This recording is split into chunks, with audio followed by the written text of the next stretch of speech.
반갑습니다. 오늘 6강인데 5번째 덕충부라는 내용입니다. 덕충부. 이 큰 덕, 도덕할 때, 그리고 충은 충만하다 그럴 때, 충, 가득 찬다는 뜻이고, 부는 뭐랄까, 이게 무슨 표시랄까, 뭐 사인이랄까, 이렇게 나타내는 그 무엇, 그런 뜻이에요. 그러니까 이게 사람이 수양을 잘해서 덕이 가득 차면 그때 나타나는 어떤 그런 그 모습이랄까, 그런 현상, 이런 것들을 전하고자 하는 그런 내용입니다. 근데 묘하게 이 덕충부라고 하는 장에서는 계속해서 주인공들이 나오는데, 주인공들이 거의 다 사람이고, 그동안엔 뭐 새도 있고 무슨 물고기도 있고 소도 있고 그랬는데, 이번에는 거의 다 그 사람입니다. 사람인데 다 굉장히 뭔가 장애가 있는 그런 공통점이 있는, 그러면서 그 사람을 하고 뭐 공자가 이야기를 한다든지 뭐 장자가 얘기를 한다든지 하는 그 대화의 형태로 있습니다. 근데 재밌는 것이, 이따가도 계속 말씀을 드릴 텐데, 지금 첫 번째 주인공은 왕태라고 하는데, 이게 무슨 태자냐면 둔마예요. 이렇게 잘 달리고 날쌔고 하는 말이 아니라 둔한, 잘 달리지도 못하고 그런 뜻의 태자입니다. 이거 보면은 여기 뒤에서 나오지만 이 사람들 이름이 정말로 왕씨 성을 가진 태씨다 이런 거라기보다는, 여기서 나오는 이름들은 어떻게 보면 상징적인 이름을 가진 것 같아요.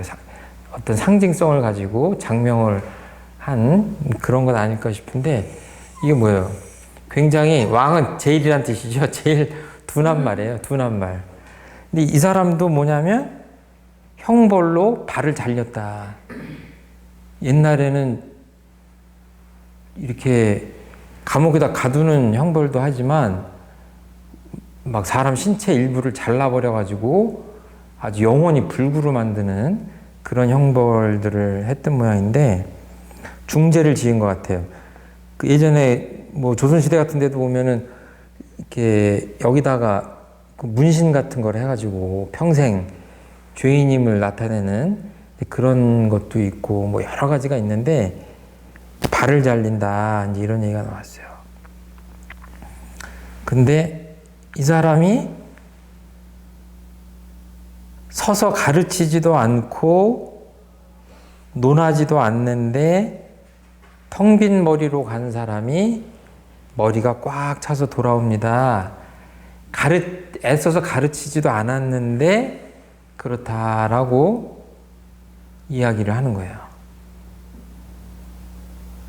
이제 어떻게 된 까닭이냐라고 물으니까 공자가, 이것도 제가 보기에는 공자가 정말 말했다기보다는 이제 장자에 계속 공자님이 등장하지만 가상으로 그렇게 공자님을 등장시켜서 대화를 나누는 형식으로 이렇게 되지 않았을까 싶은데, 칭찬을 계속하죠. 그렇게 해서 나도 천하 사람들을 이끌고 가서 그 사람한테 배우고 싶다. 나보다 한 수 위다. 이런 얘기를 하시는 겁니다. 그러니까 또 이런 말이에요. 그는 다리가 없잖아요. 절름발인데도 선생님보다 앞서고 있습니다. 보통 사람들보다도 훨씬 뛰어난 것 같다. 그러면서 어떤 단어가 나오냐면, 근데 이제 여기서 어떤 이야기를 하냐면 절름발인데도 불구하고 라는 말이 나와요.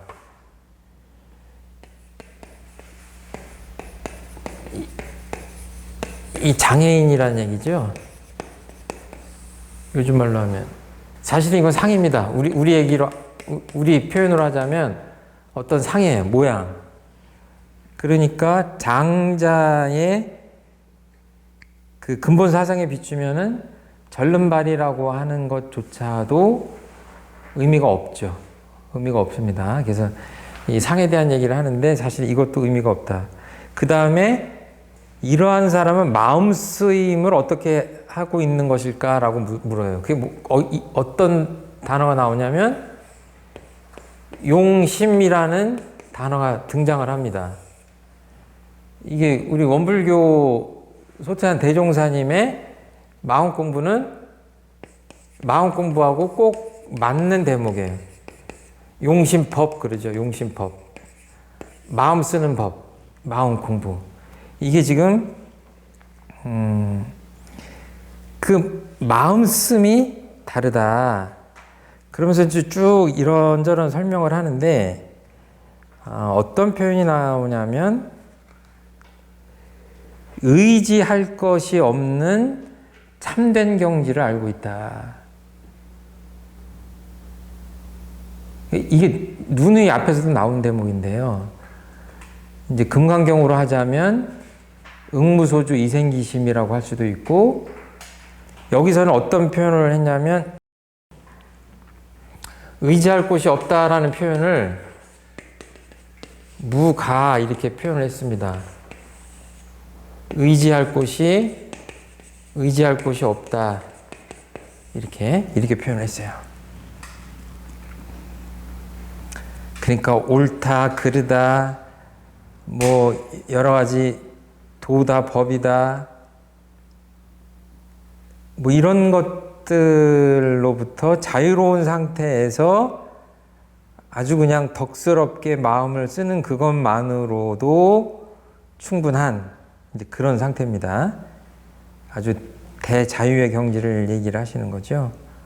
그리고 맨 끝에 어떤 표현이 나오냐면 밖의 사물의 변화를 따르면서 그의 근본을 지키는 분입니다. 그러니까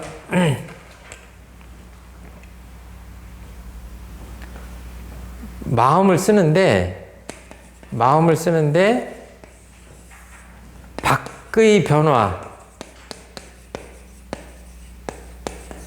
밖의 변화에 따르면서도 뭘 지켜요? 그 근본을 지킨다. 이게 유교식으로 얘기하면 뭐예요? 근본을 지킨다고 하면 중이고 밖의 변화에 따른다 그러면 뭐예요? 화죠. 화. 중심을 지키면서도 이 우주 만물하고 또는 뭐 일상생활 속에서 다른 존재들하고 다 조화를 이루는 겁니다. 이게 한쪽에 치우치는 게 아니라 두 가지가 같이 이루어지는 거예요. 이거를 우리식으로 불교식으로 좀 얘기하자면 뭐냐면 이게 이제 무시선법에 나옵니다. 무시선법에 나오는데 무시선법 뭐라고 나오냐면 진공으로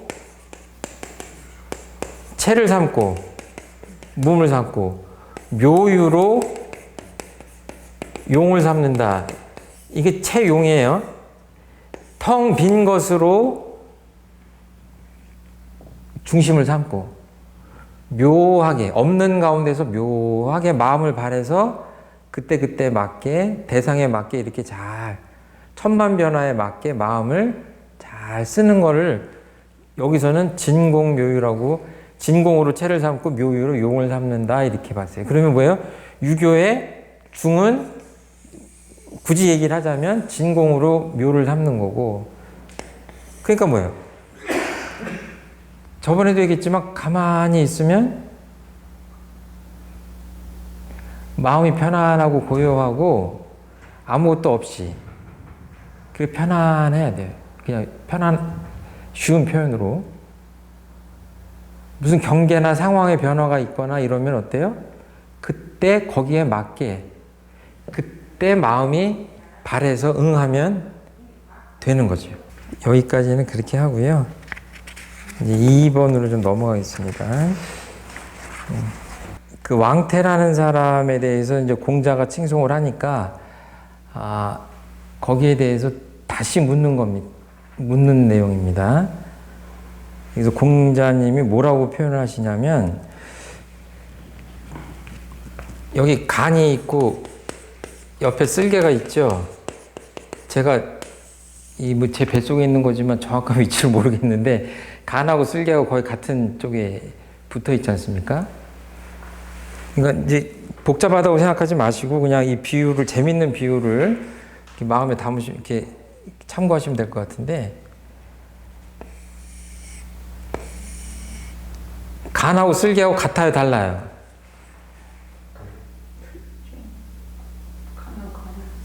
예, 간은 간이고 쓸개는 쓸개지. 쓸개 빠진 놈 뭐 이러는데 여기서 뭐냐면 이게 다르다고 하면 다르고 같다고 하면 같다 이렇게 보는 거예요. 크게 보면 내 몸 안에 있는 그냥 장기일 뿐이고 작게 보면 뭐예요? 간은 간이고 쓸개는 쓸개예요. 간은 간에 할 일이 있고 쓸개는 쓸개에 할 일이 있는 거예요. 그렇지만 그냥 우리 내장, 오장육부고 내 몸이다 그러면은 크게 보면 다 하나인 거예요. 이 하나인 소식을 계속 장자님이나 이런 분들은 계속 그 하나인 거를 말씀하시는 겁니다. 이게 같다고 하면 같은 것이다. 이렇게 얘기를 하면서 어떤 표현이 나오냐면,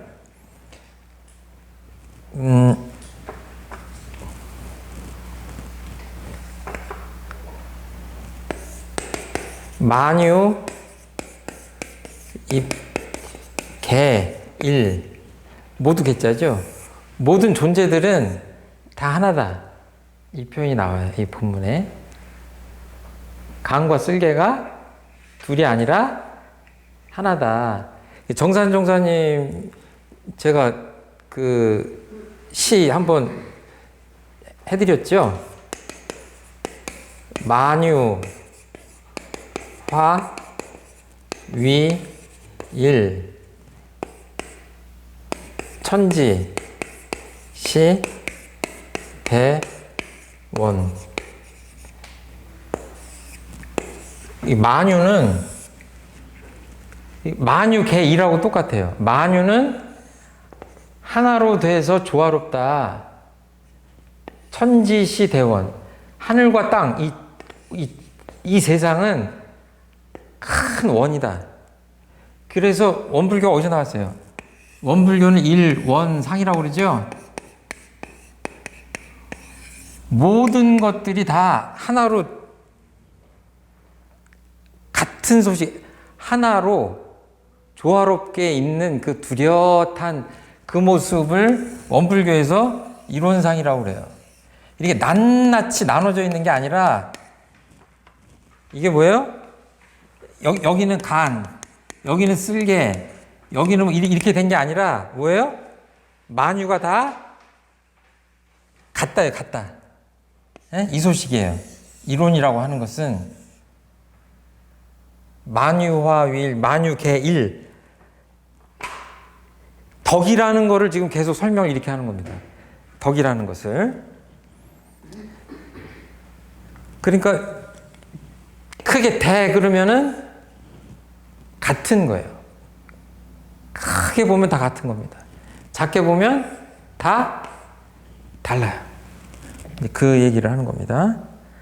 그러면서 이 왕태라는 사람은 왜 그런 경지에 올랐냐면은 이 소식을 안다. 만유개일. 이거는 사실은 이 이론이라고 하는 거는 지금 은이라는 건 마찬가지예요. 이 우주 만유가 다 조각 이름이 다 다른 것 같지만 그것들이 다 서로 없어서는 살 수 없는 관계로 맺어져 있다. 그거를 소태산 대종사님은 은이라고 했죠. 소태산 대종사님은 은이라고 했습니다. 은. 그러니까 만유화 위, 만유개 일이라고 해서 정말로 간과 쓸개가 똑같은 게 아니라 크게 보면 하나인 것 같이 작은 것들이 서로 밀접하게 연결되어 있다고요. 근데 더 깊숙이 들어가서 본체 자리로 보자면 같다 이렇게 표현할 수 있는 거죠. 그런 거예요. 그 소식을 알아야 이 덕이 충만한 사람이 될 수 있다 이렇게 보시면 돼요. 자, 그리고 여기 어떤 표현이 나오냐면은 그는 자신만을 위하고 있습니다. 자기를 위하고 있는데 그의 지혜로서 그 마음을 얻었고 이 기심, 그 마음으로 기상심, 늘 그대로인 그 마음을 얻었다. 이게 무슨 언뜻 들으면 잘 모르겠죠.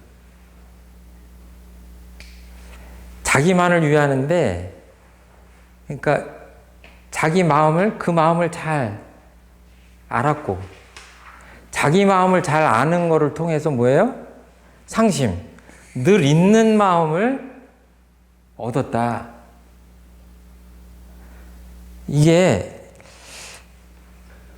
제가 원불교식으로 한번 하자면 이 사람이 내 마음 공부만 죽어라 하는 거예요. 다른 사람을 위한다 뭐 이런 거 없이 내 마음 공부만, 제가 이 해석이 틀릴 수도 있는데 내 마음 공부만 하는 거예요. 어떻게 하면 내 마음을 잘 쓸까 하고 내 마음을 어떻게 쓰면 행복할까 하고 나만 깊이 보는 겁니다. 그럴 때 뭐가 얻어지냐면 내 마음을 보게 돼요. 내 마음을 보고 나면 뭐가 되냐면 깊이 보면 그 늘 변화무쌍한 그 마음이 아니라 상심, 언제든지 그대로 있는 마음을 얻게 된다. 저는 그렇게 말씀드리고 싶어요. 이게 맞는지 모르지만 육조단경이나 불교 쪽에서 보면 어떤 표현이 있냐면 식심, 견성이라고 그러죠.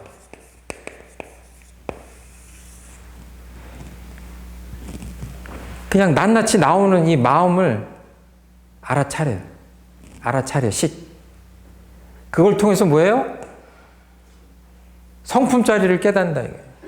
제가 보기에는 이게 뭐예요? 이 땅에서 온갖 백화가 만발하고 잡초가 나오는 것처럼 희로애락, 온갖 애구유, 애호형, 온갖 것들이 삼독오욕이 다 나오고 하는데 이것들을 다 보는 것들을 식심이라고 한다면 이 전체가 나오는 이 마음 바탕을 보는 거를 견성이라고 그랬잖아요. 이 바탕을 못 보면 왜 오늘은 이 마음이 나오고 내일은 또 이 마음이 나오고 이 마음은 또 어떻게 어떻게 없애고 이 마음은 또 어떻게 할 수가 없는 거예요. 그런데 뭐예요? 이 바탕을 보면 이 마음을 다스리는 이치를 알 수가 있죠.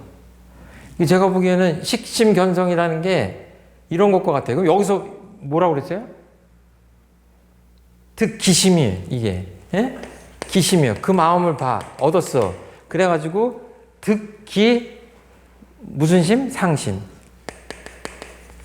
늘 그대로인 마음을 보는 거죠. 제가 보기엔 이게 이 성품짜리 견성을 얘기하는 게 아닌가 싶어요. 여기까지 가야 덕스러운 사람이라고 하는 거 아니냐. 그리고 이 사람은 특별히 애를 쓰지도 않고 그러는데 사람들이 많이 모여서 이 사람한테 뭔가 배우려고 그래요. 그래갖고 이제 어떤 질문을 하냐면 사람들이 어찌하여 그에게로 모여드는 것일까요? 이런 얘기를 했어요. 요것도 한자 하나 씁시다. 쓰는 시간이 좀 걸리는데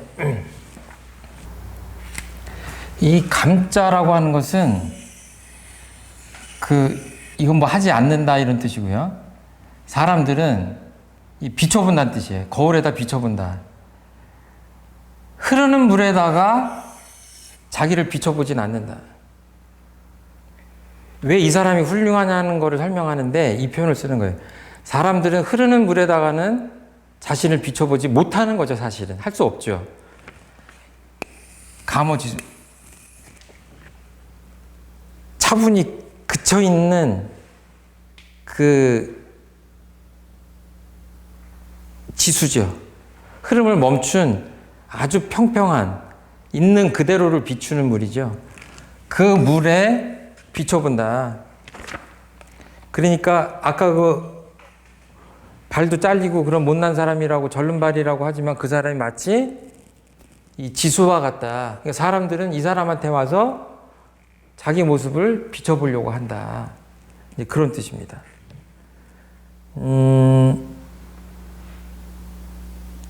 여기서 유수라고 하는 것은 제가 보기에는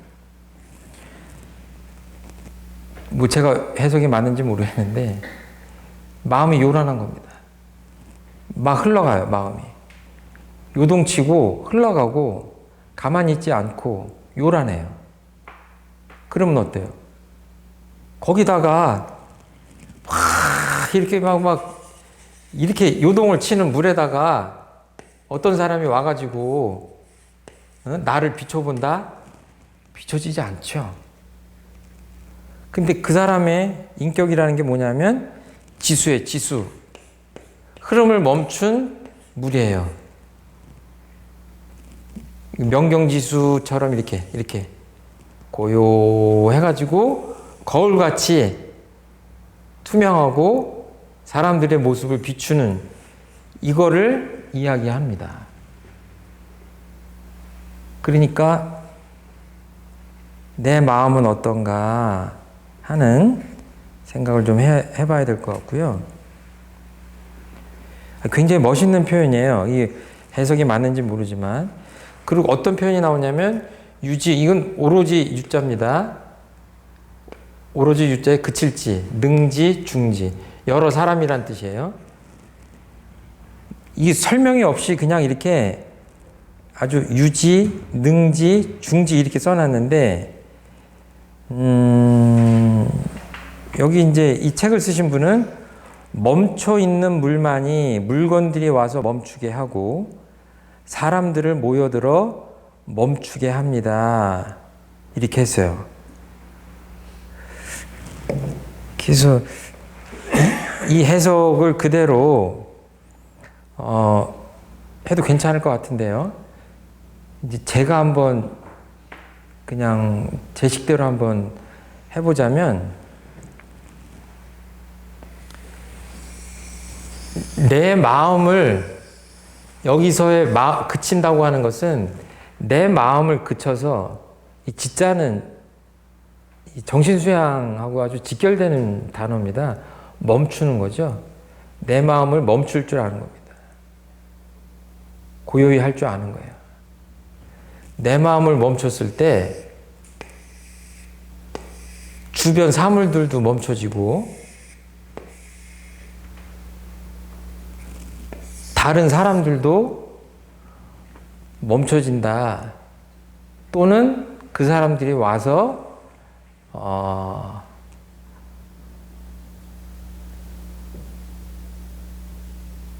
그 사람들이 멈춰진다고 할 수도 있고, 그 멈춘 외경이 내 마음이 멈추고 외경이 멈추고 그리고 다른 많은 사람들도 멈출 수 있다. 이 정도로 할 수 있지 않을까. 그러니까 좀 의역을 하자면 그 아까 절름발이 왕태라는 사람이 능히 자기 마음을 멈췄기 때문에 고요히 했기 때문에 주변 사물들도 그 앞에서 그거를 비춰보느라고 멈춰지고 많은 사람들도 그 마음에 자기를 비춰보느라고 멈춰지는 것 아니냐 하는 그런 뭐랄까 좀 의역도 가능한 것 같아요. 그러니까 어떤 사람을 만났는데 나보다 마음이 시끄럽고 요란해요. 한시도 가만히 있지 않고 불안해요. 솔직히 그 사람 자주 만나고 싶습니까? 그거 본능적으로 그렇게 되는 게 아닙니다. 근데 어떤 분을 만나면 자꾸 만나고 싶어.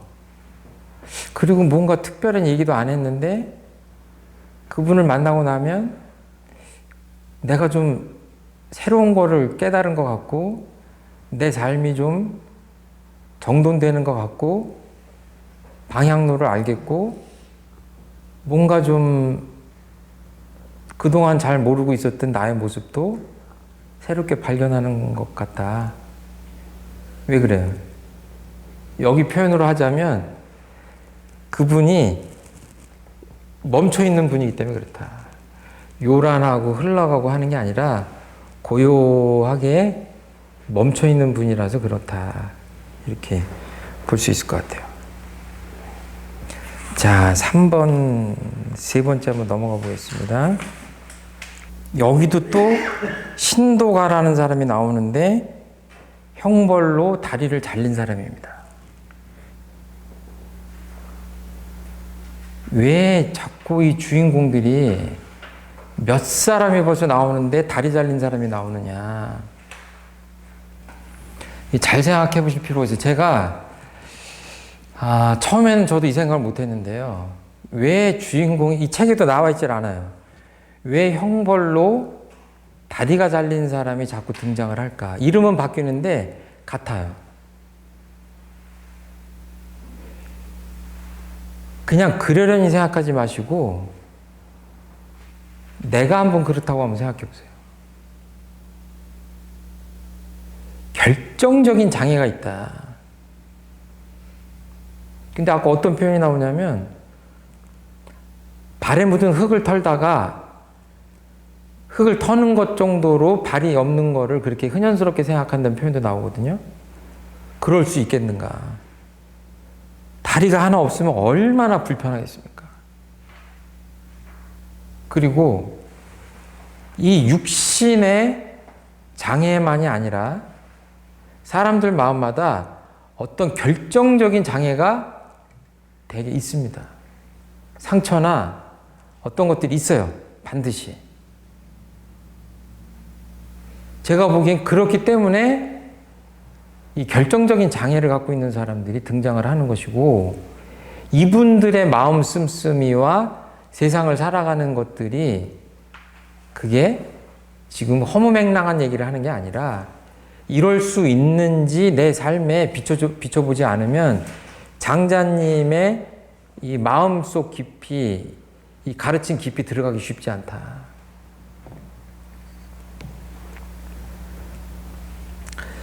여기 이 표현을 보면 지, 불가, 나하, 이, 안지, 양명, 유덕자, 능지 어찌할 수도 없는 일임을 알고서 운명을 따라 평안히 지내는 일은 오직 덕이 있는 사람만이 할 수 있는 일이다.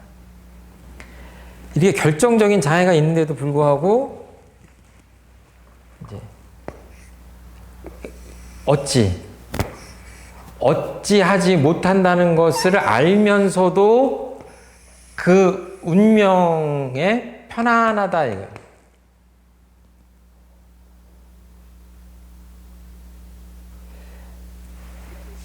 그러니까 이 내용을 좀 건너뛰어서 나한테 결정적인 어떤 장애가 있고 내가 이 세상 살아가는데 어떻게 할 수 없는, 도저히 할 수 없는 그 운명을 맞닥뜨렸어요. 그런데 편안할 수 있냐고. 편안할 수 있냐고. 그건 아무나 하는 게 아니라 오직 덕이 있는 사람만이 능히 할 수 있는 일이다. 지금 저희가 배우는 게 뭐죠? 덕충부라고 하는 지금 공부를 하고 있는 거죠. 덕이 충만한 사람들만이 할 수 있는 일이에요. 그러니까 원불교에서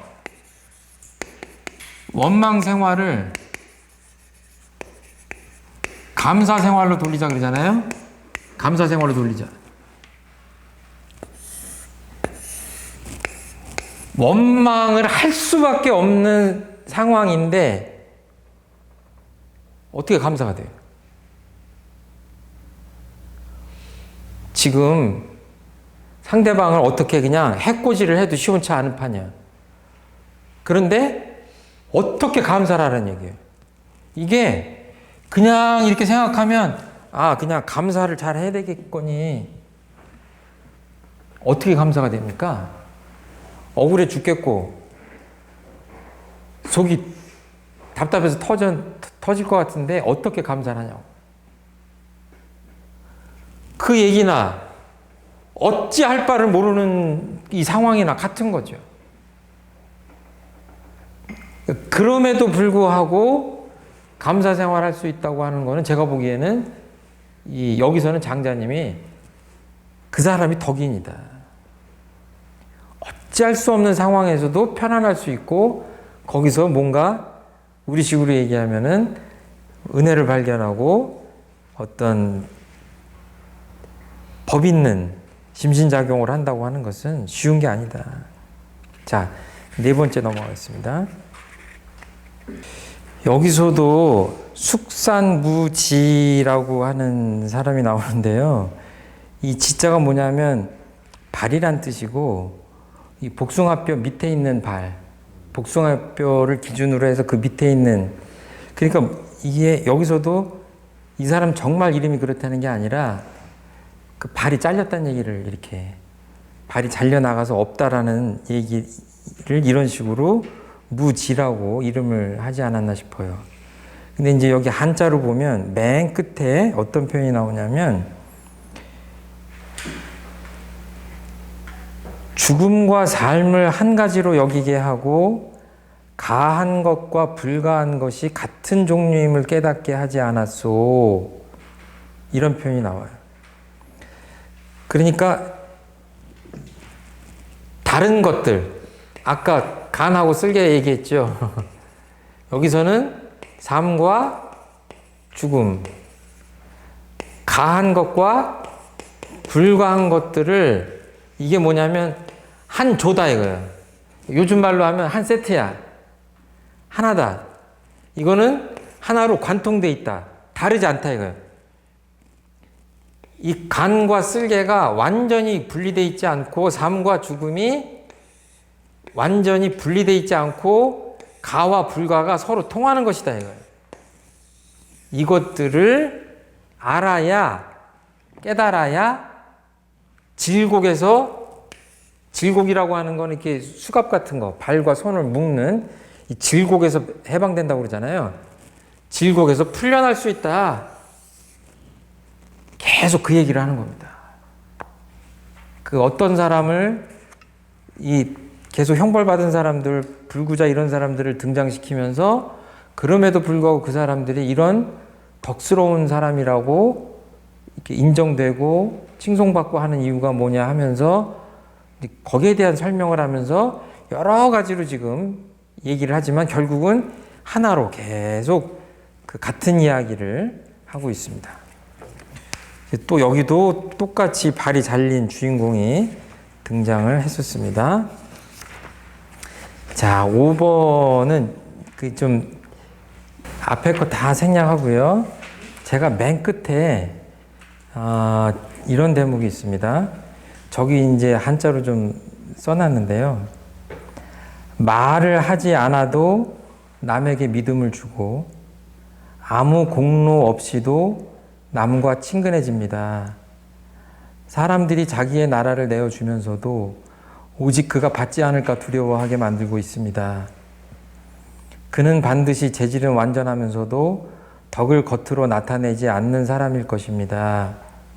앞에 부분도 중요한 말씀들이 있지만 이제 다 할 수는 없고 제가 아주 그 맨 끝에 이 부분만 말씀을 좀 드릴게요. 여기도 또 굉장히 추한, 여기 뭐 그림 애태타가 어떻게 생겼는지 모르겠는데 아무튼 굉장히 추한 에테타라는 사람이 있는데 이 똑같이 아까 태자가 또 쓰였죠. 말을 하지 않아도 사람들이 신뢰할 수 있게 한다. 공이 없어도 사람들이 친하게 여기게 한다. 그리고 내 나라를 그 사람한테 주는데 그 사람이 받지 않을까봐 두려워한다. 그러니까 왕의 자리를 내주고 싶을 정도로 그 사람을 만나면 왕도 자기 나라를 주고 싶을 정도의 덕스러운 사람이라고 얘기하는 거예요.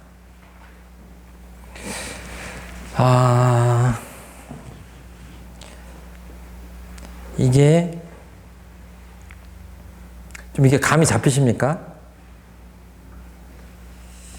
저는 이제 그런 생각이 들었어요. 제 생각인데요. 정말 사람이 말을 안 하면 어떨까요?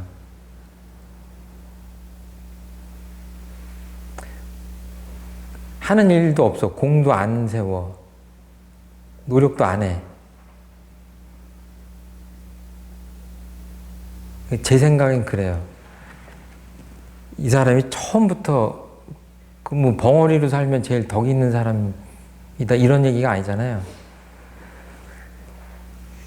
그 덕이라는 것이 말에 있지 않다는 것인데 실제 생활로 보면 그 말을 하기는 하되 계속해서 신뢰를 얻을 만한 말과 행동을 했기 때문에 그 사람이 말을 하지 않아도 믿음이 생기는 거 아닌가 그런 생각을 했고요. 공도 마찬가지입니다. 이 공을 어떻게 해석해야 될지 모르겠는데 어떤 공로, 노력, 이런 것들이 없어도 사람들하고 친해져야 된다고 하는 것인데 뭐 특별히 노력하지 않아도 친해진다고 얘기할 수도 있고 근데 제가 보기에는 계속해서 뭔가 내세우지 않은 가운데 공을 쌓았기 때문에 그 친이 이루어지는 게 아니냐. 저는 그렇게 생각합니다. 그리고 맨 마지막에 시필, 이것이 반드시 제전, 온전한, 제주가 온전한, 온전하고, 뭐라고 썼죠? 덕불영자? 예. 여기 위에 썼네, 진짜 제가. 예.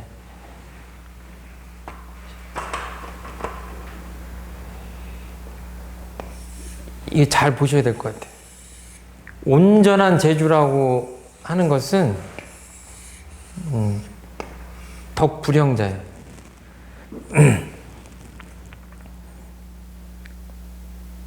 여기서 형이라고 하는 것은 제가 보기에는 이 형이라고 하는 것은 겉으로 드러난 것인데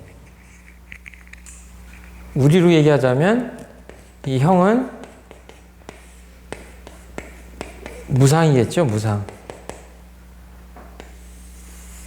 어떤 상이 없는 모양, 특정한 어떤 이렇게 드러남, 이런 것들이 없는 그런 것이어야 제주가 온전하다고 할 수 있다. 그러니까 결국은 모든 분들, 성현분들이 하시는 말씀이 이제 하나로 같습니다. 하나로 돌아가는데,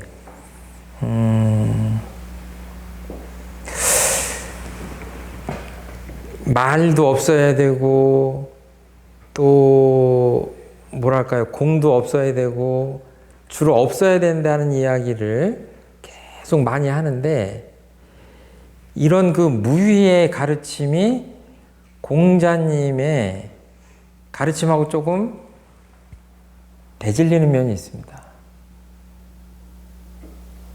이 장자님 스타일은 어떤 거냐면 나라를 갖다가 바쳐도 우리 나라 좀 어떻게 잘 좀 다스려 달라고 해도 그 그건 내가 할 일이 아닙니다 하고 사양하는 스타일이 뭐예요?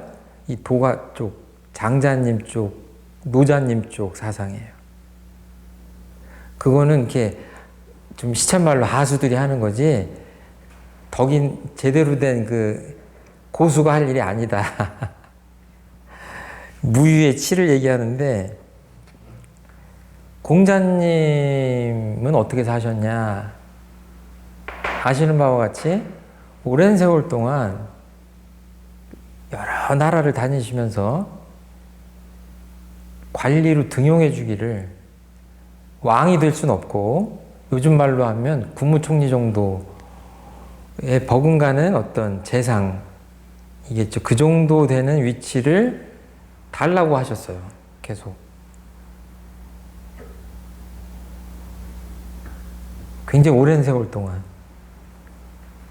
그러니까 나중에 제자분들도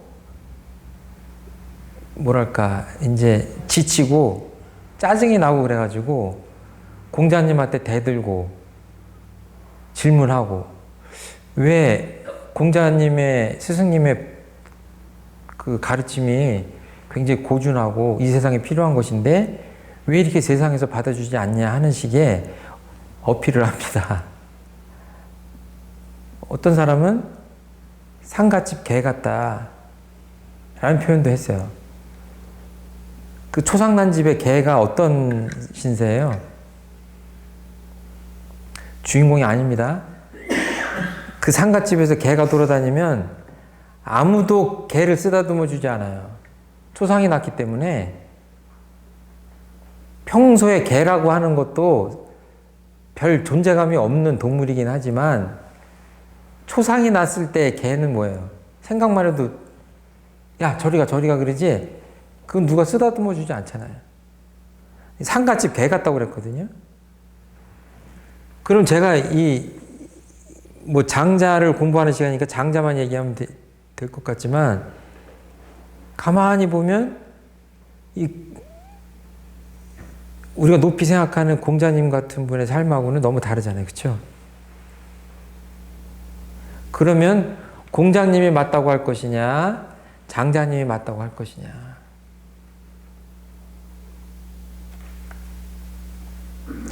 어떻게 생각할지 모르겠는데 저는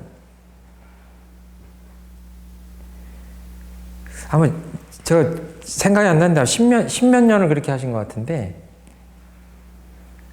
저는 공자님 마음 안에도 상이 없었고 무형했기 때문에, 불형했기 때문에 그 오랜 세월을 그렇게 다닐 수 있지 않았을까 이렇게 생각합니다. 그거를 꼭 그렇게 했기 때문에 공자님은 그 직책이 탐이 나서 했다, 그 단계는 넘어선 분이죠. 그러니까 자칫 잘못하면 너무 무유에 대한 거를 그 단촉하게 생각을 하면 뭔가 안 해야 되고 노력하지 않아야 되고 말도 안 해야 되고 행동도 안 해야 되고 뭐 이런 식으로, 이거는 제가 보기에는 그 온전한 해석이라고 할 수가 없다. 무언가를 하면서도 상의 없이 하는, 빈 마음으로 하는 것에 초점을 둬야 그 용신법이 맞지 않을까 이렇게 생각을 하고요. 6번 마지막으로 한번 해보겠습니다. 앞에서 그 재전, 온전한 재주에 대한 얘기가 나오니까 무엇을 가지고 재질이 완전하다고 합니까? 라고 질문을 다시 하는 거예요. 질문을 다시 하는데, 그 마음으로 하여금 조화됨으로써 즐겁게 통달하여, 예통, 즐겁게 통달하여 충만함을 잃지 않는 것이다. 이게 이제 말로 즐겁게 통달해가지고 이제 이분이 이렇게 해석을 이렇게 했는데, 충실함을 잃지 않는다라는 표현이 이게 마음에 와 닿아야 됩니다. 그러니까 우리가 이렇게 마음을 조금 이렇게 챙겨서 가만히 있으면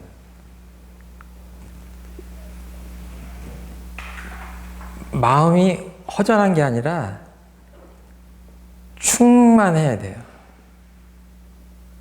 지금 덕충부라고 해서 그 충에 대한 무엇이 가득하냐, 이 무엇이 가득하냐, 이것은 어떻게 보면 불교적으로 우리 공부를 얘기하자면 선도하고 사리연구도 하고 우리 마음 공부를 잘하면 우리 마음이 가만히 있으면 허전한 것이 아니라 무엇으로 충만해 있어야 되죠. 근데 그것은 하루아침에 되는 게 아닙니다. 지금 굉장히 쉬운 듯 하면서도 어려운 것이 이런 것들이 마음에 와닿지 않으면 이 글을 계속 읽어도 무슨 얘기를 하는지 알 수가 없습니다. 그러니까 마음 공부를 잘해서 법열이, 그 희열이 마음에 가득하면 그때 보는 세상이 다릅니다. 이 덕이 충만한 세상이에요. 은혜가 가득한 세상이고 거기에 대해서 감을 잡지 못하는 사람들한테는 굉장히 고준하고 어려운 얘기일 수밖에 없다. 다시 어떤 표현으로 설명을 하냐면 일야, 낮과 밤이죠. 이것은 이 극입니다. 틈이란 얘기예요. 틈. 일야 무극이다. 오늘 이 멋있는 표현을 한번 외워두시면 좋을 것 같아요. 일야 무극이다. 이게 간극이 없다 이런 얘기 하죠. 간극. 이렇게 여기 보면 이렇게 있으면 여기 뭐예요? 이 사이가 간극이 있는 거죠. 이렇게 하면 간극이 없죠. 간극. 이 두 가지 사이에 극인데 이때는 사실은 이게 옛날에는 이런 식으로 썼는지 모르겠는데 실제로 간극이라고 할 때는 이렇게 써요. 간극. 근데 같은 극이라고 봐도 될 것 같아요. 틈이 없다. 너하고 박 선생님하고 나하고 간극이 있어요, 없어요? 있죠. 남자하고 여자하고 간극이 있죠. 아까 나왔던 간하고 쓸개하고 극이 뭐예요? 있죠? 남한과 북한 사이에 극이 있어요, 없어요? 있죠. 틈이 엄청나게 넓을 수도 있고 좁을 수도 있어요. 그렇지만 이 사이사이가 이 만물 사이에 다 틈이 있는 거예요. 극이 있는 거예요. 그러니까 뭐예요? 낮과 밤에도 틈이 있는 거예요. 그런데 뭐예요? 여기서는 틈이 없다예요. 틈이 없게 하는 겁니다. 이건 뭐 사는 뭐예요? 그렇게 하게 한다는 얘기예요. 얘하고 사이에 틈이 있어요, 없어요? 있죠. 그게 있죠. 이거 없이 하려면 어떻게 해요? 여기를 연결하면 되죠? 연결하면 뭐가 돼요? 이게 일이에요. 한일자의 일이에요. 하나야, 하나. 그러니까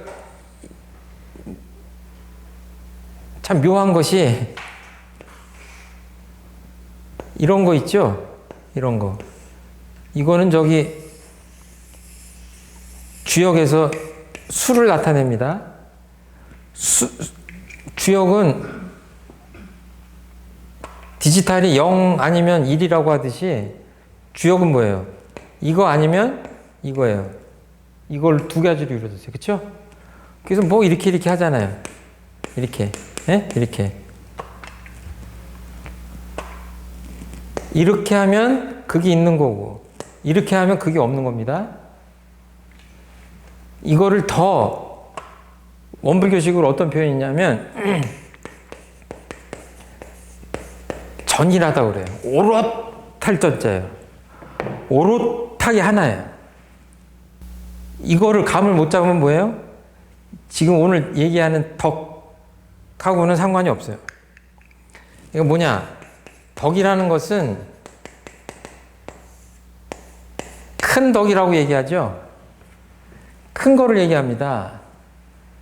이 크다고 하는 건 뭐냐면 만물이 다 이렇게 각각 나눠져 있는데 이렇게 하자고 뭐예요?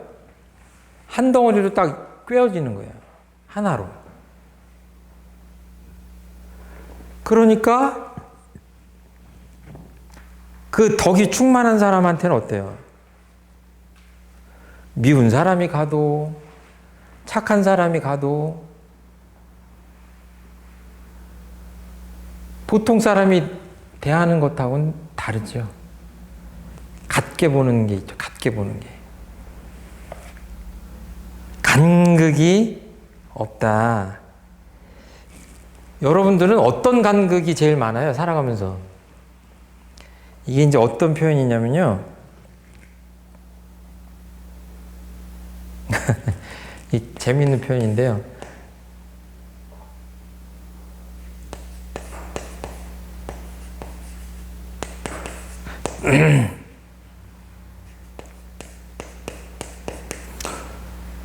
오매불망.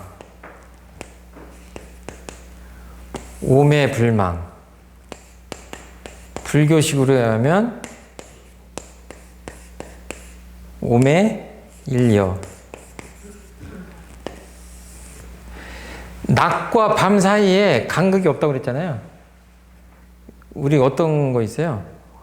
오매. 이건 자고 일어나는 거죠. 같은 거, 일이야. 자고 일어난다. 깨고 자고 하는 것에 오매불망. 이걸 우리나라 말, 쉬운 말로 어때요? 자나 깨나 잊지 못한단 말이 오매불망이잖아요. 그렇죠? 잘 때는 생각했다가, 아니 깨어있을 때는 생각했다가 잘 때는 생각 안 하면 뭐예요? 하나가 아니죠. 지독하게 보고 싶어. 그러니까 뭐예요? 꿈속에서도 자나 깨나 잊지 못해. 이러면 하나예요. 그렇죠? 우리가 마음 공부를 하는데 이거는 어둡다는 표현입니다. 오라는 건 마음을 깨달았다는 얘기고, 깨닫고 어두운 거가 그냥 하나인 자리. 그냥 하나인 자리. 지금 이렇게 해야 간극이 없는 그런 거 아니냐. 예. 자, 7번에 보시면은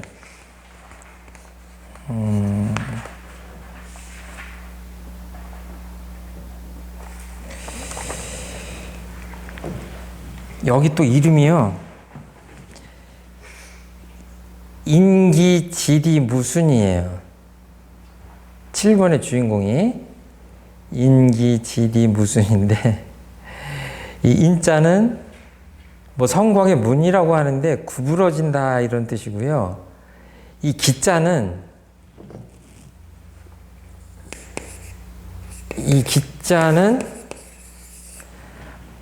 발가락이 6개인 육바리를 얘기한대요.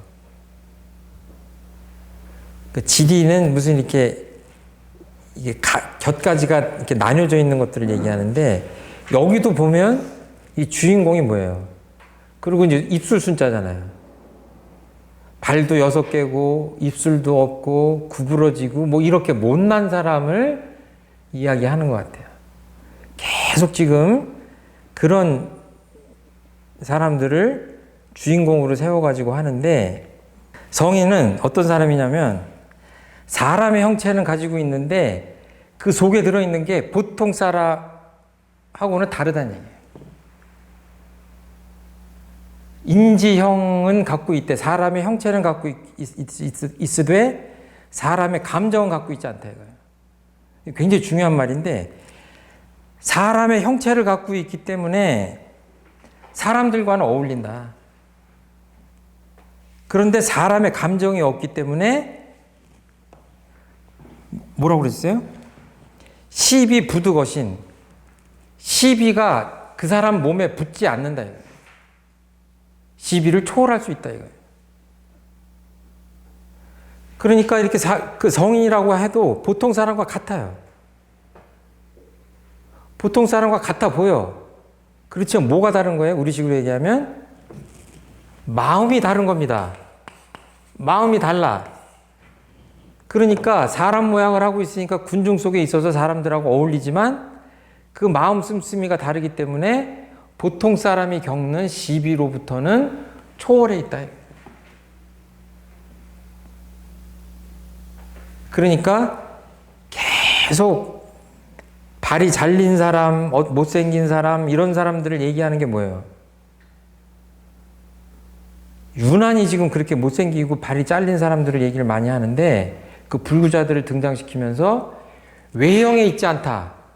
바깥 모습에 있지 않다. 그 마음을 봐야 된다라고 하는 얘기를 계속 하시는 겁니다. 아까 그 무국이라는 표현 했었죠? 무국, 이랴 무국.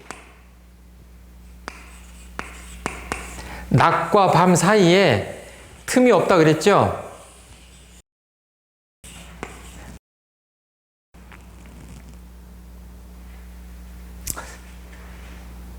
제가 요 마지막으로 말씀드리겠습니다. 세상에는 이랴가 있는 게 아니라 선과 악도 있고 아름다움과 추함도 있고 여러 가지가 있죠. 남자, 여자 다 이렇게 음양으로 되어 있죠. 이 정말 큰 일인데요. 이 생과 사는 어떠세요? 생과 사가 이렇게 틈이 없이 붙어 있습니까, 지금? 마음 안에? 둘이 아니에요?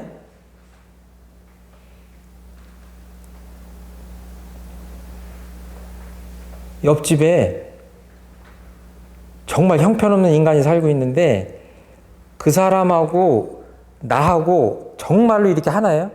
무극이에요? 간격이 없어요?